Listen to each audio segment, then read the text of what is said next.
Hello दोस्तों, स्वागत है आप सभी का एजे ब्रेकिंग न्यूज के इस मॉर्निंग अपडेटेड वीडियो में। इस वीडियो में हम जानेंगे हमारे प्यारे से राज्य उत्तराखंड की तमाम बड़ी खबरें, बड़े ऐलान व बिजली पानी मौसम और सरकार की सभी नई योजनाएं। तो चलिए शुरू करते हैं। और हाँ, वीडियो उत्तराखंड के किस जिले से देख रहे हैं हमें कमेंट करके जरूर बताएं। मुखपा को मिली नई उम्मीद, सीएम धामी की थपथपाई पीठ, प्रधानमंत्री के दौरा रहा खास। एक दिवसीय दौरे पर मुखपा हर्षिल पहुंचे प्रधानमंत्री। उत्तराखंड में अब घाम तापो पर्यटन, नए विजन का मंत्र दे गए। उन्होंने कहा कि ये दशक उत्तराखंड का है, प्रगति के लिए नए रास्ते खुले हैं। उनका दौरा कई मायनों में यादगार बन गया। जाते जाते वह शीतकाली यात्रा के लिए सीएम धामी की पीठ थपथपाकर भी गए। वे देश के पहले प्रधानमंत्री हैं जो भारत तिब्बत सीमा से जुड़े उत्तराखंड के चमोली और पिथौरागढ़ सीमावर्ती जिलों के बाद अब उत्तरकाशी के मुखपा और हर्षिल पहुंच रहे हैं। प्रधानमंत्री के नाम एक और रिकॉर्ड दर्ज होगा। वो देश के पहले प्रधानमंत्री हैं जो गंगा के शीतकालीन पूजा स्थल पहुंचेंगे। उत्तराखंड में अब घाम तापो पर्यटन, नए विजन का मंत्र दे गए मोदी। देखो भाषण की बड़ी बातें। चारधाम शीतकालीन यात्रा का संदेश देने के लिए प्रधानमंत्री नरेंद्र मोदी बृहस्पतिवार को सीमांत जिले उत्तरकाशी पहुंचे। यहां उन्होंने पहले मां गंगा के शीतकालीन प्रवास स्थल मुखपा में पूजा की। उसके बाद उन्होंने हर्षिल में जनसभा को संबोधित किया।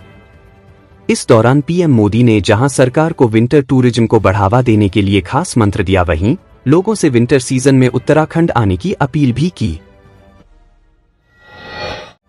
गैरसैंण में पहाड़ी स्वाभिमान रैली, रामलीला मैदान में जुटी लोगों की भीड़, कैबिनेट मंत्री को लेकर आक्रोश।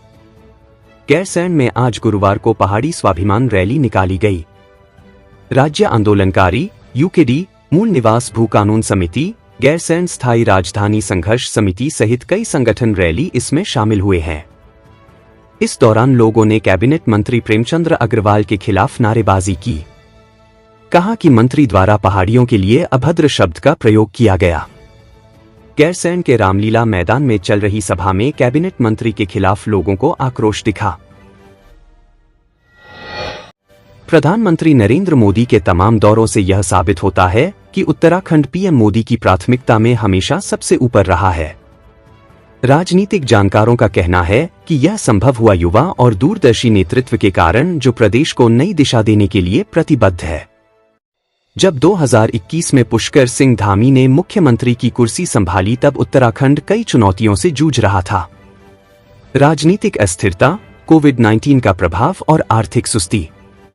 लेकिन धामी ने न केवल प्रदेश को स्थिरता दी, बल्कि ऐतिहासिक फैसलों से उत्तराखंड को पूरे देश के लिए एक मॉडल स्टेट बना दिया।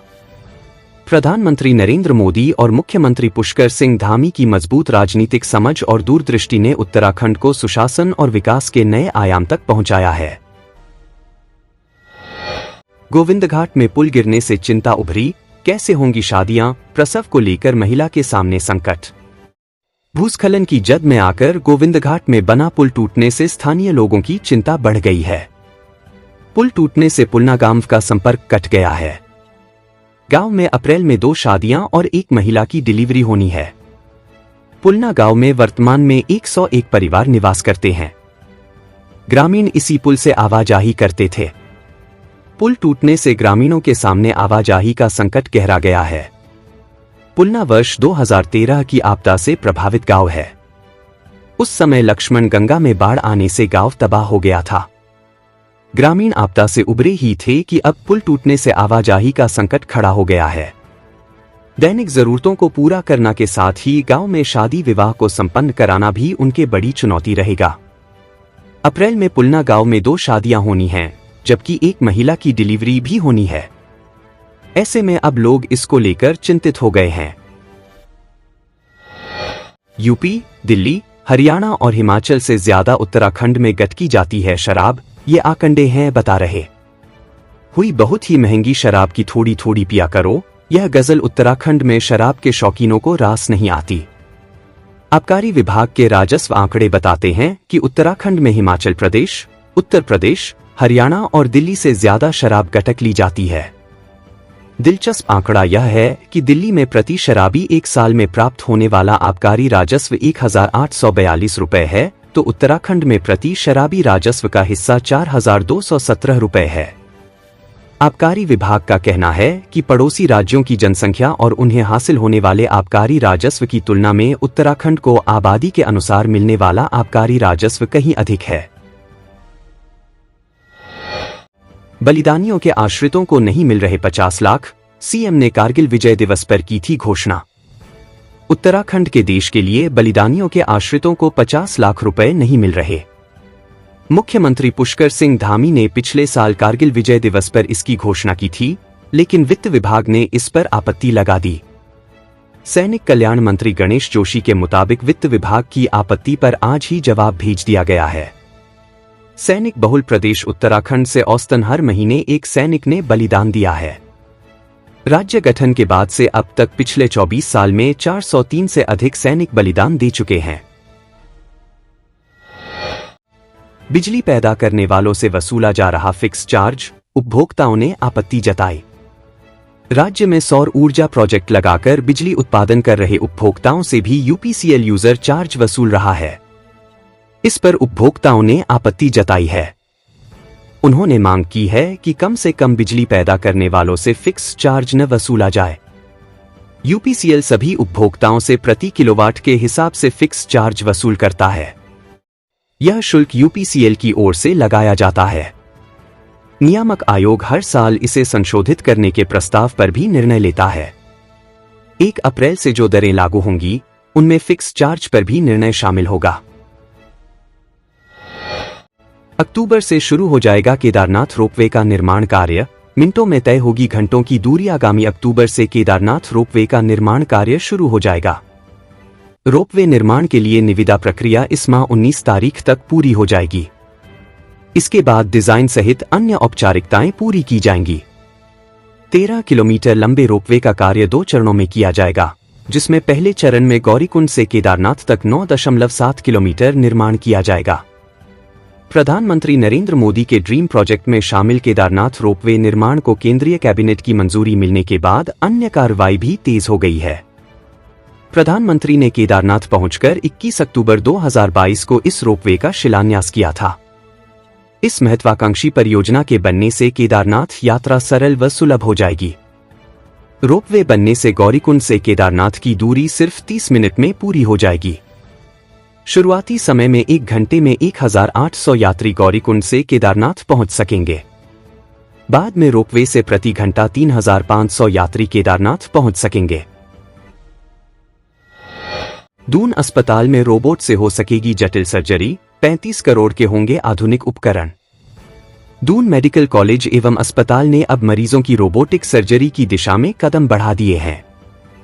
यहां रोबोटिक उपकरणों की खरीद, मॉड्यूलर ओटी और एआई उपकरण लगाने के लिए निदेशालय स्तर से टेंडर जारी कर दिया गया है।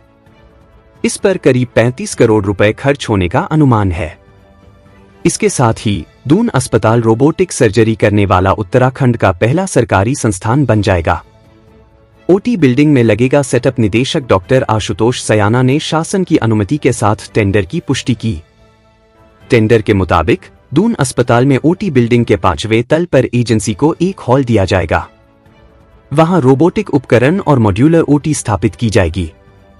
इसके अलावा भी तमाम आधुनिक उपकरण लगाए जाएंगे और सिविल वर्क भी किया जाएगा। इसके बाद सर्जरी, ऑर्थो, गायनी, यूरोलॉजी विभागों की जटिल सर्जरी रोबोट की मदद से हो सकेगी। पौधे लगाने के लिए दिए पैसे तो खरीदा आईफोन, उत्तराखंड सरकार पर एससी की आपत्ति। उत्तराखंड सरकार के एक विभाग को पौधे लगाने के लिए पैसे दिए गए थे। इन पैसों का इस्तेमाल पौधे लगाने के लिए नहीं बल्कि आईफोन, फ्रिज खरीदने में किया गया।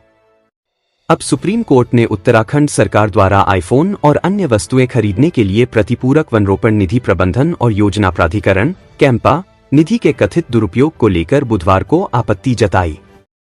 अदालत ने राज्य के मुख्य सचिव से जवाब मांगा है। बगीचे में काम कर रहे व्यक्ति पर तेंदुए ने किया हमला, शरीर पर 2 पंजे मारे, शोर मचाने पर भागा। तराई पश्चिम वन प्रभाग की रामनगर रेंज स्थित भगुवा बंगर क्षेत्र में तेंदुए ने बगीचे में काम कर रहे व्यक्ति पर हमला कर घायल कर गंभीर रूप से घायल कर दिया। आसपास के लोगों ने उसे सरकारी अस्पताल में भर्ती कराया। मजदूर की कमर के पास 3 टांके आए हैं।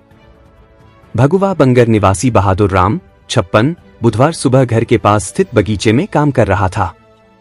इस बीच घात लगाए एक तेंदुए ने उस पर पीछे से हमला कर दिया। तेंदुए ने उसके शरीर पर 2 पंजे मारे। बहादुर राम के शोर मचाने पर तेंदुआ जंगल में भाग गया। आसपास मौजूद अन्य लोगों ने आनन फानन उसे सरकारी अस्पताल पहुंचाया। रामनगर रेंज के रेंजर जेपी डिमरी ने बताया कि घटना की जानकारी मिलते ही वन विभाग की टीम मौके पर पहुंच गई।